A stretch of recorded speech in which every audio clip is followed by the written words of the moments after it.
보통 이제 불교는 우리가 이제 생각하기에 불교는 진리다 이렇게 생각하니까 이 세상에 있는 저마다 자기가 진리다라고 주장하는 이제 많은 단체들이 있을 거 아니겠어요? 많은 사상, 철학, 종교들이 있을 거고 저마다 이것이 진리다, 이것이 올바른 것이다, 이것이 진리의 어떤 견해다 하고 이제 말하는 게 있죠. 그래서 어떤 단체마다 이게 올바르다, 이것이 진리다 하고 이렇게 내세우는 게 있습니다. 우리가 이제 팔정도가 이 마음 공부를 실천하는 중도 수행에서 이제 가장 중요하다고 했고, 그 가운데 이제 오늘 이제 정견에 대한 이야기인데, 그러면 정견에서 바른 견해가 팔정도잖아요.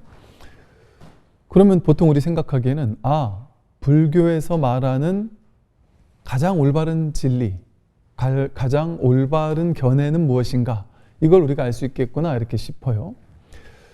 그 이제 제가 학교 다닐 때나 대학교 다닐 때도 이제 그 팔정도를 배웠단 말이에요. 불교는 사성제고 불교를 실천해서 어떻게 수행할 것이냐가 팔정도라고 하더라고요.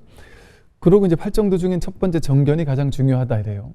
그래서 아주 이제 설레는 마음으로, 기대되는 마음으로 이게 제일 중요한 거구나. 정견이 뭔지가 제일 중요하구나.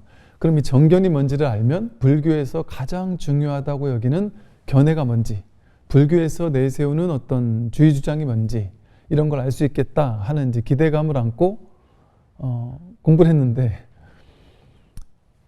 바른 견해라고 하고 이제 구체적으로 뭐가 바른 견해인지에 대해서 이렇게 얘기가 없더란 말이죠. 그러면서 오히려 도저히 이해되지 않는 좀 충격적인 이야기를 들었습니다. 그게 뭐였냐면, 정견이 뭐냐 하면 우리는 가장 올바른 진리를 딱 우리에게 줘서 다른 거 믿지 마라, 이거 믿어라, 이게 진리니까, 다른 건 삿된 것이고 이게 올바른 거다. 그래서 이 올바른 게 뭔지를 탁 우리에게 주면 우리는 그거를 샥 받으면 이제 정견을 증득하는 거잖아요. 그렇게 생각했는데 정견에 대한 설명에 경전에서 뭐라고 나오냐면요, 마지막 이까야에 보면 이렇게 묻습니다. 곧다마 붓다는 부처님께서는 어떤 견해를 취하고 있습니까? 그러니까 부처님 어떤 견해가 있느냐 하고 묻는 거예요. 정견, 부처님이 말씀하시는 그 정견이 뭡니까? 하고 물었어요. 그랬더니 열애는 그 어떤 견해도 취하지 않으며 모든 견해를 없애버렸다라고 답하십니다.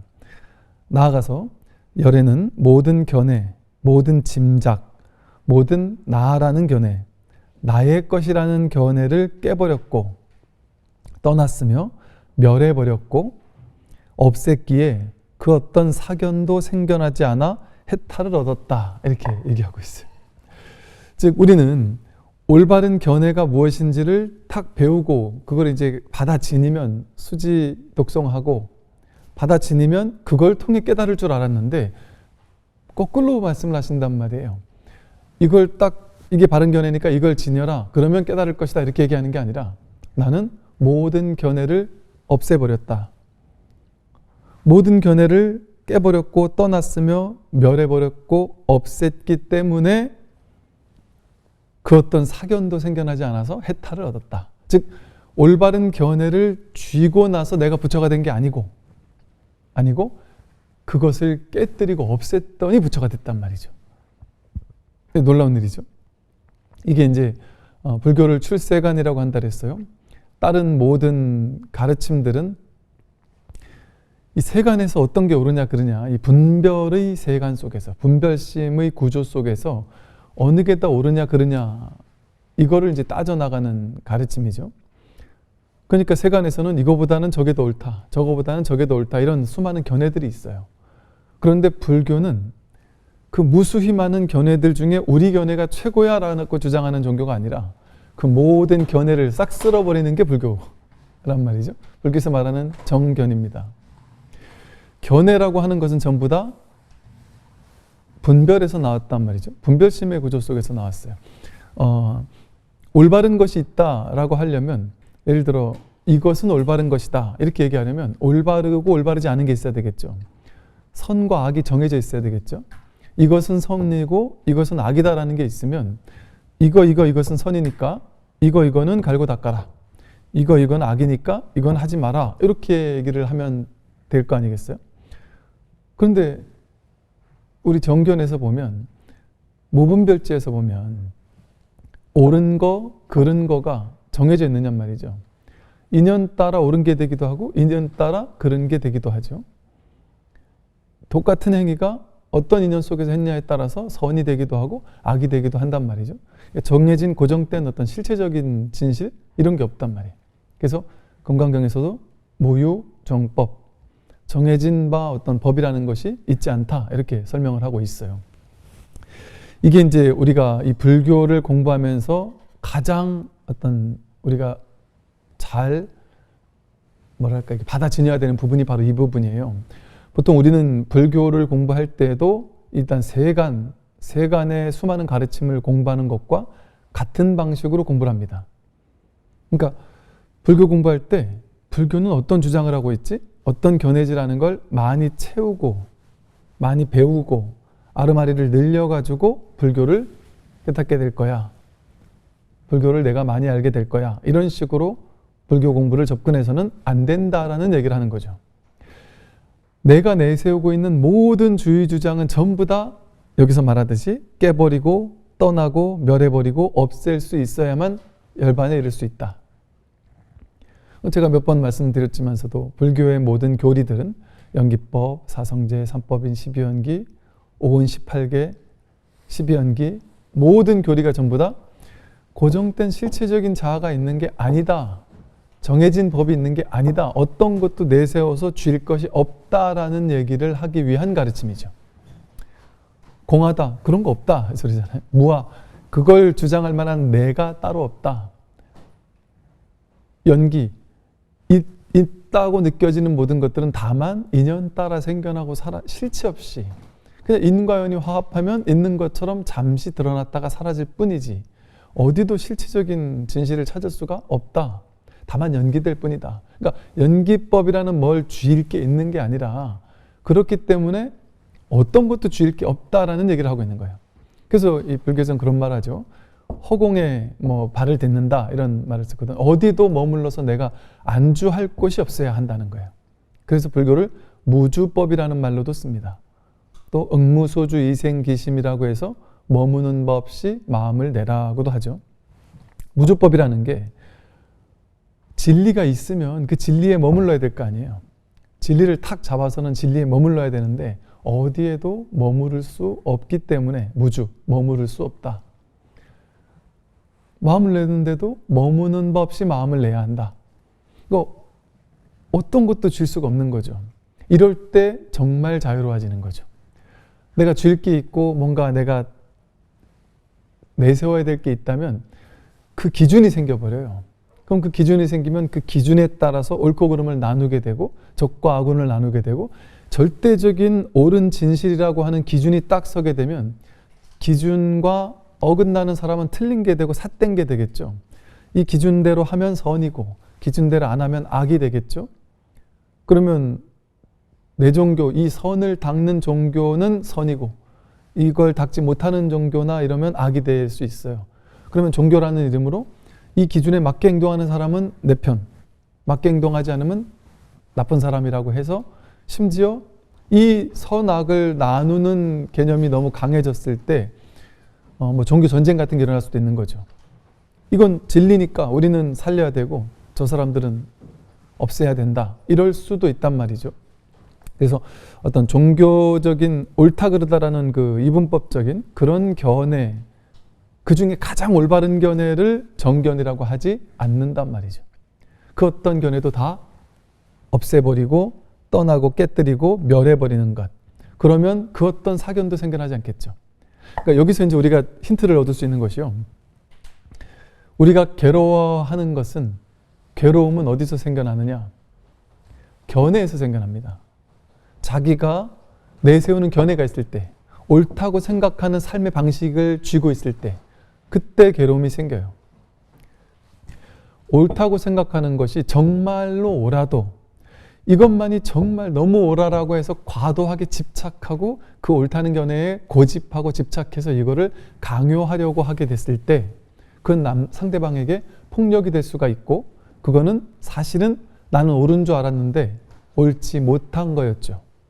분별의 구조 속에서만 옳은 거예요. 분별의 구조 속에서는 가장 옳은 생각일 수 있어요. 그런데 분별을 넘어서는 이 반야심경에서 말하는 반야지혜, 무분별지에서 봤을 때는 정말 어리석은 사람인 거죠. 우리가 정치적으로도 뭐 보수 진보 나눠서 서로가 우리가 옳다라고 하지만 이게 분별의 구조 속에서는 이 사람이 옳을 수도 있고 이 측이 옳을 수도 있겠죠.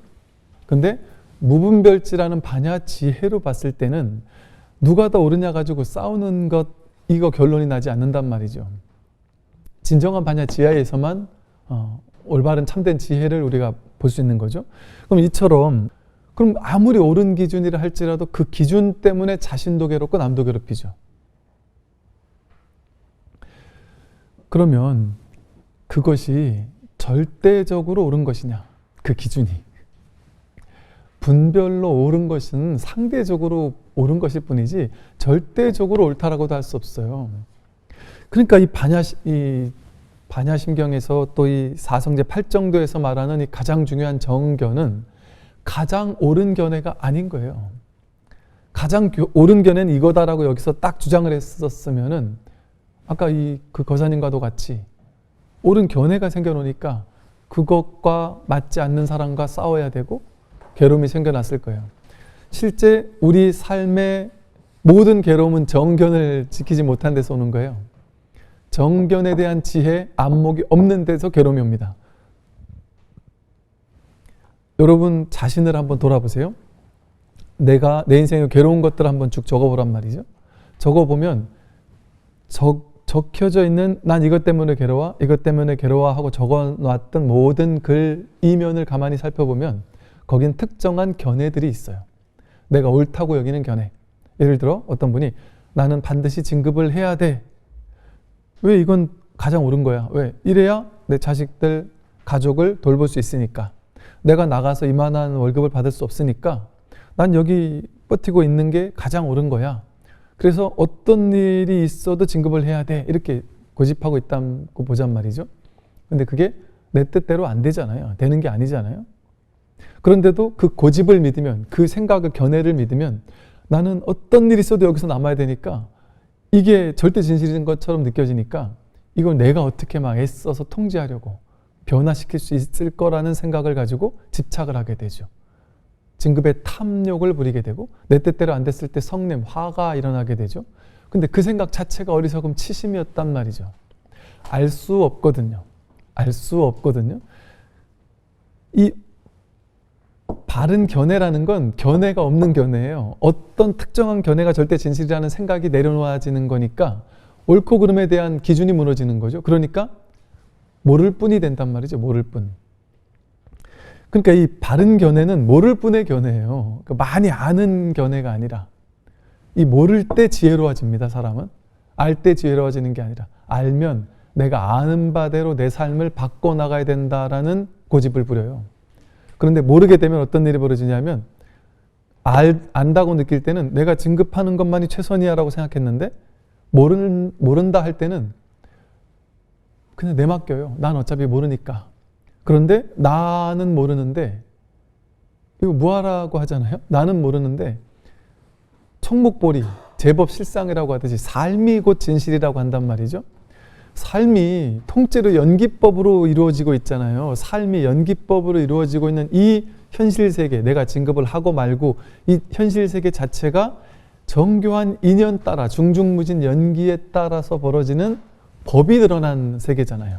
법계란 말이에요. 법이 드러난 세계. 내 머리로는 그 중중무진 연기의 세계를 헤아려서 이게 맞는지 틀리는지 알 수 없어요. 그러면 진리에 내맡겨는 것이 지혜로운 거죠. 나를 주장하면서 내 생각이 옳다라고 생각하면서 진리를 거부하고 진리를 싹 무시하면서 내 생각을 쥐게 됐을 때 우리는 진리를 파괴하는 것이죠. 내 생각을 쥐면서. 그러니까 나를 주장하고 나를 고집하고 내 생각을 내세울 때 진리를 무너뜨리는 일을 하고 있는 것이죠. 근데 우리는 많이 배워서 많이 아는 사람일수록 어때요? 내가 아니까 내 뜻대로 돼야 돼. 내맡기질 못해요. 진리에 내맡기질 못해요.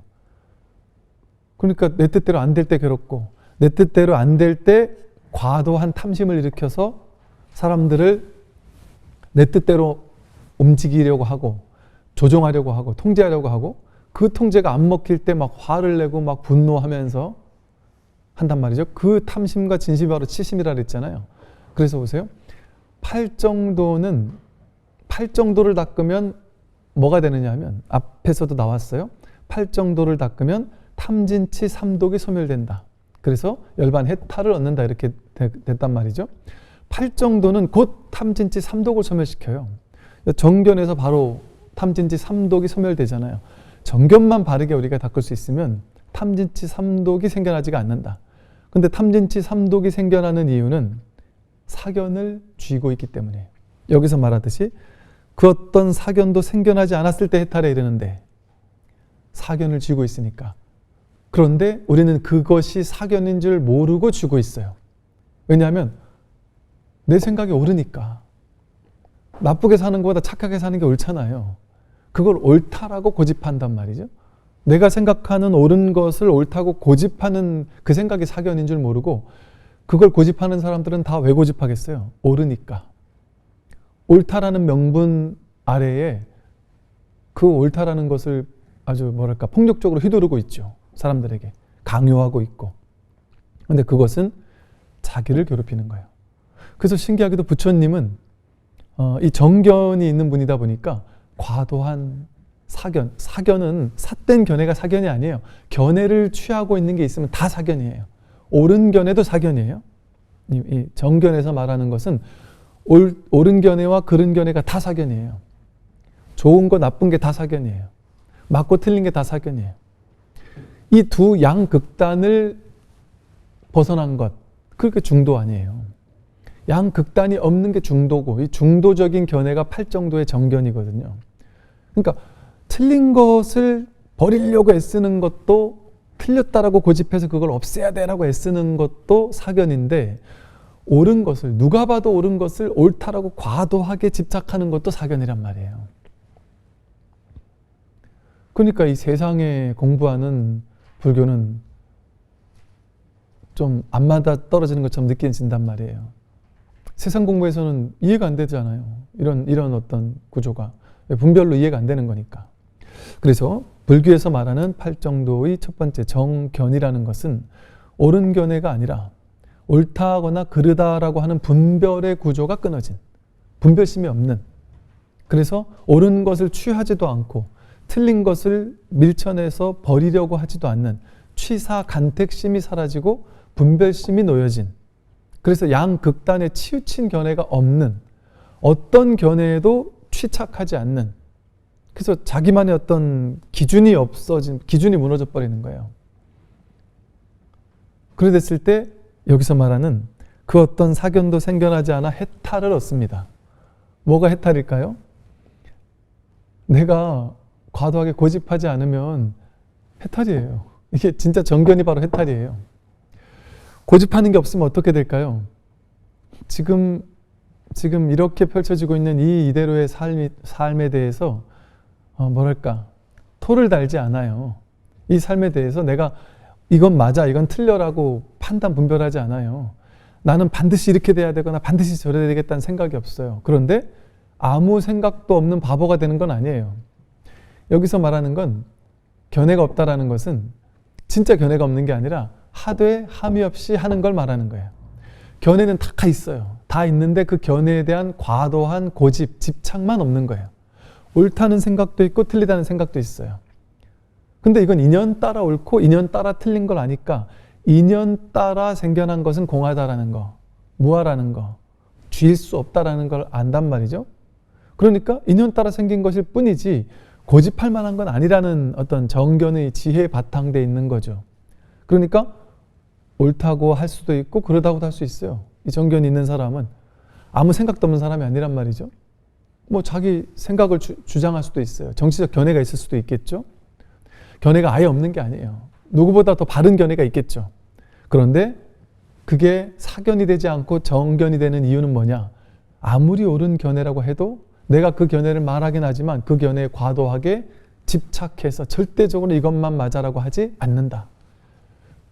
그런 삶이 부처님의 삶으로 구현된 모습이 이거예요.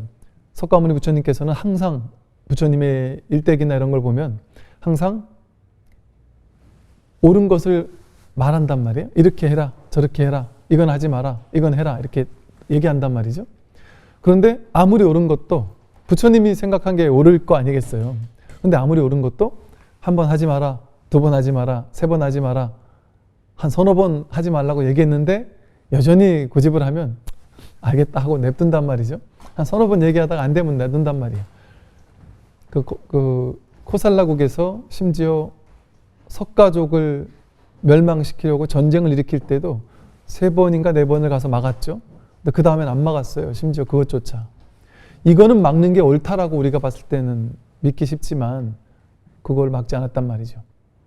인연을 내가 거스를 수 없겠구나 하고. 부처님 상좌 이제 제자 중에 이제 초기에는 많은 제자들 중에 이렇게 돌아가면서 부처님을 시봉을 했었거든요. 부처님이 이 지역에서 저 지역으로 전법 여행을 떠날 때 이제 시봉하는 스님 한 분이 이제 따라 함께 갔단 말이죠. 근데 이 스님이 부처님을 모시고 시봉하고 저 B 지역까지 가야 된단 말이에요. 근데 중간쯤 가다가 이 스님이 너무 좋은 수행처를 본 거예요. 그러니까 부처님한테 부처님 저 안 가겠습니다. 저 여기서 수행할 테니까 부처님 혼자 가세요. 그러니까 부처님도 황당했겠죠. 아마도 저 같으면 혼냈겠죠. 야, 너 그건 좀 아니지 않냐? 우리 저까지 가기로 했으니까 우리 약속은 지키자. 부처님이 그건 아닌 것 같다. 같이 가자. 이렇게 얘기를 했단 말이에요. 근데 아닙니다. 안 가겠습니다. 또 얘기하는데 또 안 가겠다고. 또 얘기하는데 또 안 가겠다고. 서너 번 얘기했는데도 저는 여기서 수행을 하겠습니다. 라고 했어요. 그때 부처님께서 그냥 쉽게 말해 요즘 말로 쿨하게 그럼 너 여기서 어떤 수행을 할 것이냐. 너에게 이제 너가 어떤 수행을 하는지에 대한 수행의 지침을 주시고 공부를 어떻게 하라고 가르쳐 주시고 그러고서 그냥 혼자 이렇게 휘적휘적 길을 가신단 말이죠. 이런 식으로 부처님은 항상 한 서너 번 얘기한단 말이에요. 옳고 그른 게 부처님이 없는 게 아니에요. 내 생각엔 이게 옳다. 이게 옳다. 이건 하고 저건 하지 마라. 하고 명확하게 옳고 그른 걸 말씀하셨단 말이죠. 선택할 줄 안단 말이에요. 분별할 줄 안단 말이에요. 그러나 아무리 부처의 견해로서 옳다라고 여기는 것, 제자들의 좁은 소견으로 틀린 게 분명함에도 불구하고 부처님이 당신의 생각을 과도하게 고집하지 않았단 말이죠. 이게 정견이에요. 정견이 삶으로 구현된 방식이에요. 그러니까 우리도 이렇게 살 수 있다면 어떻겠어요? 머무는 법 없이 마음을 내며 살 수 있어요. 응무소주 이생기심하면서. 무엇이든 마음 내면서 사는데 그 과도하게 집착하지 않아요. 그러면 이제 어떤 삶이 펼쳐질까요? 무엇이든 최선을 다해 살아요. 막 신나고 박진감 넘치게 최선을 다해 살아요. 도전도 열심히 하죠. 사람들은 도전을 못해요. 왜 못할까요? 하다가 실패하면 어쩌지? 망하면 어쩌지? 남들에게 욕먹으면 어쩌지? 두려움이 많아가지고 뭐 하나 선택장애가 많아요. 선택을 하려도 왜? 뒷생각이 많으니까. 생각 때문에 저지르지 못해요. 제가 한 25년 됐을 거예요. 대학 다닐 때인가? 저 어렸을 때, 20대 때, 우리 마음 공부하는 수행처에서 이제 수행 주제문 같은 거를 일주일에 하나씩 이렇게 주면서 다음 때까지 이걸 한번 실천해봐라 이렇게 수행 주제문을 줬던 적이 있었어요. 그곳에서 어느 날, 수행문이 뭐였냐면, 저질러라. 표현이 성불의 지름길이다. 그러면서 이제 그게 그거였어요. 주로 우리가 저지르지 못하는 이유는 가슴이 뭔가 내가 하고 싶은 게 있는데 저지르지 못하는 이유는 뒷생각 때문이다. 온갖 분별 때문에 이걸 저지르면 남들이 어떻게 볼까, 남들한테 잘 보이고 싶고 온갖 생각, 분별, 망상 때문에 하고 싶어도 못하는 게 너무 많다. 제가 들어보니까 노보살님께서 나도 청바지 입고 예쁜 티 입고 이렇게 머리도 따고 젊은 애들처럼 하고 다니고 싶은데 내 마음은 막 그러고 싶은데 젊은 사람들이 할망구가 노망나 따를까봐 못하겠다는 거예요. 근데 스님 말 듣고 나서 내가 그냥 하고 싶은 거 그냥 남들 생각 안 하고 피해주지 않는 거라면 이게 왜 문제가 되나 해서 저렇게 하니까 되게 좋더라 이런 얘기를 하는 분도 계셨는데, 이것처럼 우리는 저지르고 싶어도 생각 때문에 못 저지르거든요. 자기 분별 망상 때문에. 근데 그때 이게 도대체 수행과 뭐가 연결이 되는 걸까? 그때는 약간 좀 몰랐었단 말이죠. 공부를 하면 할수록 그것이 참 좋은 공부 어떤 그 주제문이었겠다 이런 생각이 든단 말이에요. 이것처럼 우리가 그냥 쉽게 가볍게 선택하고 가볍게 저지를 수 있거든요. 삶을 되게 편하게 가볍게. 왜? 이게 모든 것이 전부 다 실제라고 여겨지면 가볍지가 않죠. 내가 지금 결정하는 거에 예를 들어 여러분 애들 유치원 어디 보낼까, 중학교 어디 보낼까, 고등학교 어디 보낼까, 대학교 어디 보낼까가 얼마나 중요한 선택이겠어요. 분별의 구조 속에서는 너무 심각한 거예요. 얘가 어느 학교 가는지가. 그게 얘 미래가 달려있는 것 같잖아요. 그러니까 우리는 너무 심각해지는 거예요. 어느 학교 보낼지를. 근데 여러분이 마음공부 꾸준히 하던 이게 무조건 절대적으로 옳다는 얘기를 하는 게 아니라, 마음공부 꾸준히 하는 어떤 분께서는 그 선택장애가 너무 심했고, 어릴 때 애 유치원 다닐 때 유치원 하나 보내는 것도 너무 스트레스를 받았대요. 여기 보내냐 저기 보내냐에 따라서 막 얘가 잘못될 수도 있고, 그에 어떤 애들이 다니느냐에 따라서, 선생님 중에 어떤 이상한 선생님이 있느냐에 따라서 큰일 날 수도 있잖아요. 그 모든 걸 생각하니까 너무 스트레스 받더라는 거예요. 근데 마음 공부를 하고 나니까 되게 선택하는 게 편해졌대요. 그럼 나중에 중학교, 고등학교 올라갈 때 그 중차대한 선택을 그냥 애한테 편하게 맡기게 되더래요. 너가 진짜 가고 싶은 데가 어디냐? 어차피 내가 머리로 계산해가지고 인과적인 계산을 다 해가지고 너에게 가장 절묘하게 맞아떨어지는 고등학교를 나는 선택할 수 없다. 나는 모른다라는 결론이 가장 지혜롭다라고 알겠다라는 거예요. 얘가 고등학교를 가서 조금 안 좋은 고등학교 가서 내신을 잘 받는 게 좋은 건지, 아니면 좋은 학교 가서 내신을 조금 못 받더라도 분위기 있는 학교 가는 게 좋은 건지를 나는 내가 결론 내릴 재간이 없다. 이게 지혜로운 거예요, 어찌 보면. 그러나 그 결정 내릴 수도 있겠죠. 어떻게? 자식과 함께, 남편과 함께 가족이 모여 앉아서 가볍게, 절대적인 집착 없이 가볍게 얘기해 보는 거예요. 다 같이 마음 나면 그 결정을 내릴 수 있어요. 그리고 사실은 그렇게 자연스럽게 내린 결정이 가장 근원적인 결정에 가까울 수 있어요. 무게감 있게 하는 결정이 아니라, 무게감 있게 해도 그게 생각이 내린 결정이거든요. 그래서 가장 중요한 건 아이가 자기 일 아니에요. 자기한테 맡기면 돼요. 근데 우리는 왜 못 맡기겠어요? 아이는 몰라. 어리니까 몰라. 나는 어른이니까 알아. 이런 망상이 빠져 있어요. 어른이라서 아는 건 뭐가 아는 거예요? 분별이 많은 거죠. 오치온이 많은 거예요. 분별식이 많아진 거예요. 식의 증장, 식이 많은 거거든요. 근데 분별식 가지고는 지혜의 답은 못 내린다니까요. 오히려 아이들이 더 직관적인, 분별이 작기 때문에 더 직관적인 답을 내릴 수 있어요. 그리고 그 직관적인 답에 모든 그 진리의 길이 담겨 있을 수 있어요. 어떤 분은 이제 이런 얘기를 하더라고요. 유치원 때문에 너무 스트레스를 받다가 내가 이거 답을 못 내리겠다 싶어서 그냥 그 5살, 6살밖에 안 된 애한테 네가 가고 싶은 데 가라 해가지고 여기 데려다 보고 저기 데려다 봤대요. 그랬더니 애가 되게 애들은 간단하게 선택하거든요. 많은 생각이 없거든요. 애가 그냥 너무 쿨하게 B 선택하더래요. 그래서 거길 보냈다는 거예요. 나중에 한 몇 년 지나가지고 그 아이한테 너 근데 그때 그 유치원 거기 어떻게 결과적으로 너무 좋았대요? 어떻게 그 B를 그렇게 선택했니? 참 너 지혜롭다. 물어봤더니 그 아이가 너무 어이없게도 문을 딱 들어가는데 A라는 유치원에는 그냥 로비였는데 B라는 로비에는 거기 자기가 좋아하는 인형 캐릭터가 하나가 놓여 있더래요. 그럼 그냥 그것 때문에 좋아서 선택했다는 거예요. 그걸 보면 우리는 어떻게 생각하냐? 거 봐. 애는 뭘 몰라. 운이 좋았던 거야. 이렇게 생각하잖아요. 그럴 수 있을까요? 그것 또한 그 아이와 인연이 있으려니까 거기 있을 수 있단 말이에요. 이 우주법계의 연기법의 구조라는 것은, 그 인연 연기라는 것은 분별이 연기를 좌우하는 게 아니에요. 연기법 자체가 모든 것을 가능하게 한단 말이에요. 그 법과 아이의 그 천진무관 마음이 연결되어 있다니까요. 물론 이걸 법칙이라고 생각해서 이렇게 하라는 얘기는 아니지만 자기 생각만을 믿을 필요가 없다는 얘기를 하는 거예요. 그래서 오직 모를 뿐, 이게 지혜로운 견해일 수 있어요. 그래서 이런 견해를 가지고 살게 되면 삶이 너무 가벼워집니다. 이 정견이 생겨나면. 과도하게 고집하는 게 없으니까 늘 최선은 다하고 내가 이걸 어떻게 결정을 내리는 게 좋을지에 대한 다양한 구상도 해요. 사람들에게 물어보기도 하고 평소처럼 똑같이 해요. 그런데 스트레스가 없어지겠죠. 왜? 가벼우니까. 실체시하는 생각이 없어요. 여기 정견이라고 할 때 정이 지난 시간에 뭐라 그랬어요? 연기법적인 견해라 그랬단 말이에요. 바르다는 게 뭐가 바르냐? 연기법, 사성제, 삼법인, 십이연기, 공, 요 무집착, 여기에 입각한 견해라 그랬단 말이에요. 그러니까 이 연기법적인 견해가 있으니까 과도하게 집착하지 않죠.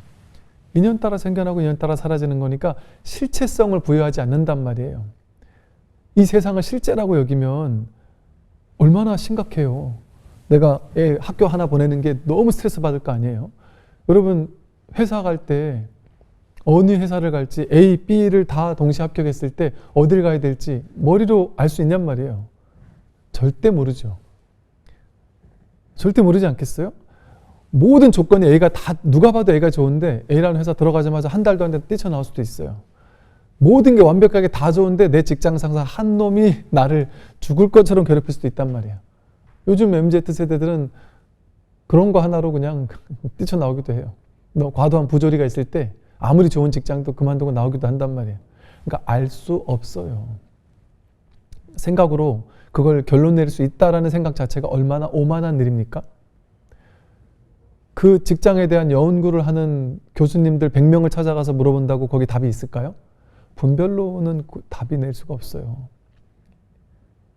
그래서 자기 생각, 기준, 판단에 대한 견고한 틀, 기준, 이게 절대적으로 옳아라는 그 생각이 무너져야 돼요.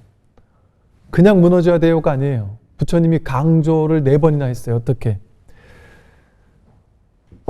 모든 견해, 모든 짐작, 모든 나라는 견해, 내 생각이라는 견해, 내 거라는 견해, 나에게 도움이 될까 안 될까라는 그 견해, 나를 중심으로 놓고 이건 좋을 거야 나쁠 거야 라고 여기는 모든 그 견해 있잖아요. 그 견해를 그냥 없애야 된다가 아니라 4번 강조했단 말이에요. 깨뜨려 버렸고 그 모든 견해를 깨뜨려 버렸고 떠났으며 멸해 버렸고 없앴기에 그 어떤 사견도 없어서 해탈을 얻었다 이랬단 말이죠. 이게 해탈이에요. 이러면 일단 보세요. 묶인 것에서 노연하지 않을까요? 해탈이 묶인 것에서 풀려나는 거잖아요. 여러분이 지금 나는 일주일 뒤에 어떤 결정을 하지? 막 심각하게 묶여 있다가 이게 탁 놓여져 버리면 가볍게 선택할 수 있어요. 그것도 아닌 말고예요. 스님 그렇게 가볍게 얘기하지 마시고 그랬다가 안 되면 어떡하라고요? 아니면은 수업료라고 생각할 수 있어요. 재수, 수능 같은 심각한 건 1년을 재수해야 되는데 1년 재수할 수도 있죠.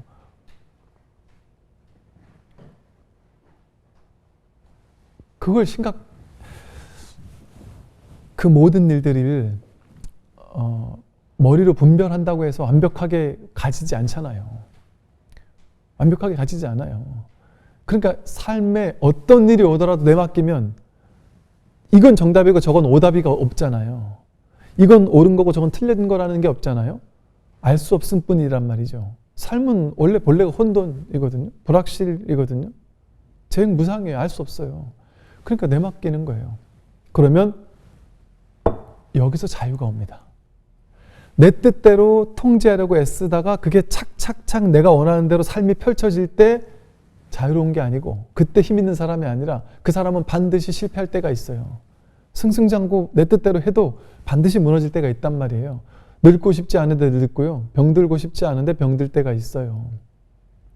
나이 들고 싶지 않아도 나이 들 때가 있고 반드시 무너지는 거예요. 그런데 이 정견에서 오는 이 모를뿐에서 오는 어느 것도 집착하고 고집하지 않는 데서 오는 이 탐진치 삼독에 소멸돼서 오는 자유, 이거는 진짜 해탈이에요.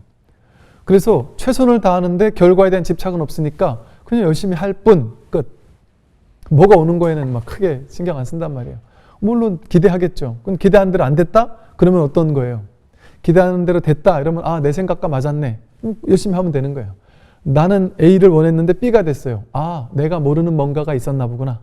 내 분별로는 A가 맞았는데 내가 분별이 닿지 않는 분별 그 이면에 더 깊은 반야지혜, 무분별 지혜가 B를 가게 했구나. 왜? 그 지혜는 어떻게 작동이 돼요?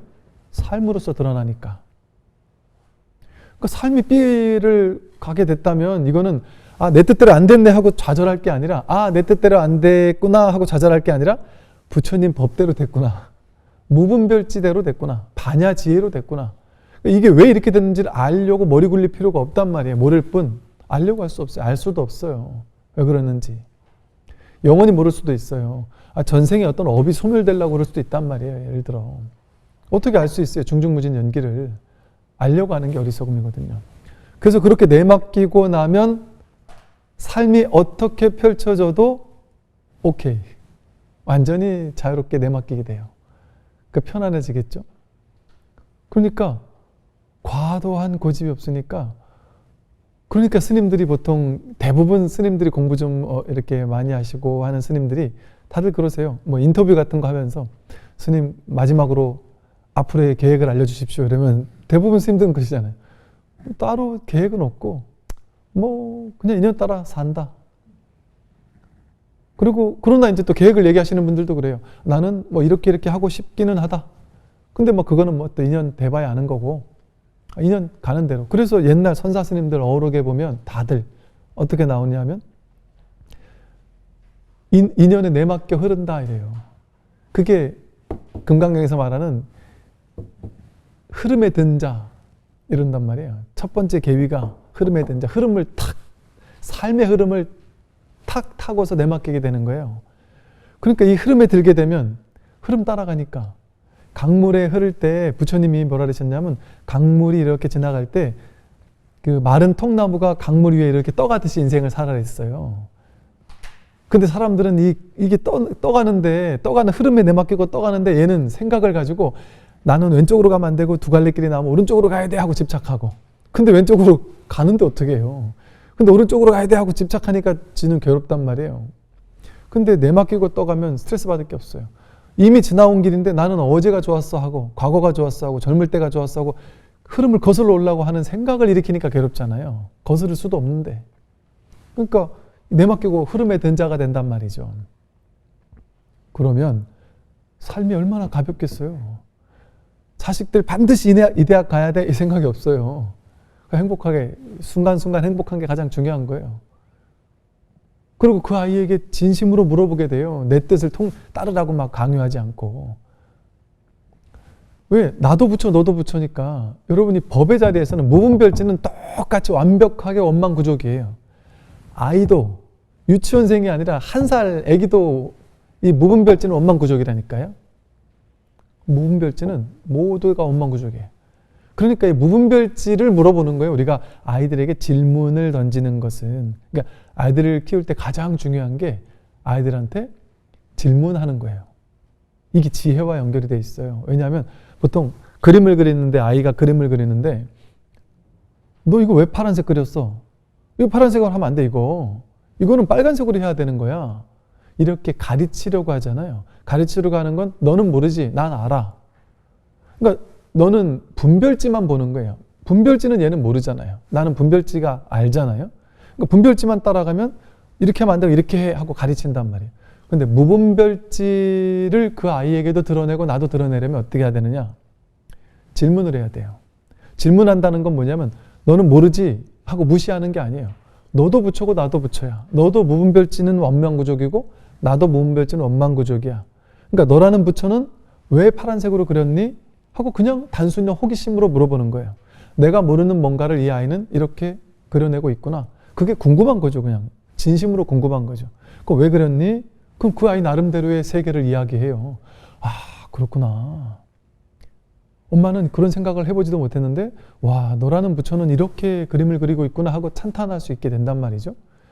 그 찬탄을 그냥 있는 그대로를 그렇게 인정해주는 엄마를 만난 자식은 그 다음에 무엇이든 자유자재로 자기를 막 드러내요. 도전을 해요. 막 도전해요. 그런데 잘잘못을 따지면서 잘했어. 이거 100점이야. 상 줄게. 판단을 하잖아요. 아이한테. 내 기준을 가지고 분별치 가지고 아이를 판단하며 가르치잖아요. 그럼 그 아이는 그 다음부터 도전을 안 해요. 왜? 지난번에 운 좋게 맞았지만 이번에 엄마가 또 틀렸다면 어쩌지? 틀렸다는 소리 듣기 싫어서 도전을 못하는 거예요. 자기다움을 뽐내지 못하는 거예요. 자기다운 무분별지를 드러내지 못하고 분별지에 갇히는 아이로 만들어버리는 거죠. 이렇게 이제 생활 속에서 우리가 이 정견이라는 것이 그냥 교리에 박혀 있는 그런 가르침이 아니라 이 정견을 정말 우리가 바르게 실천하기만 한다면 삶의 지혜를 현실 속에서 구현하면서 자유롭게 살아갈 수 있다 하는 것이죠. 오늘 여기까지 말씀을 드리겠습니다. 정리하십시오.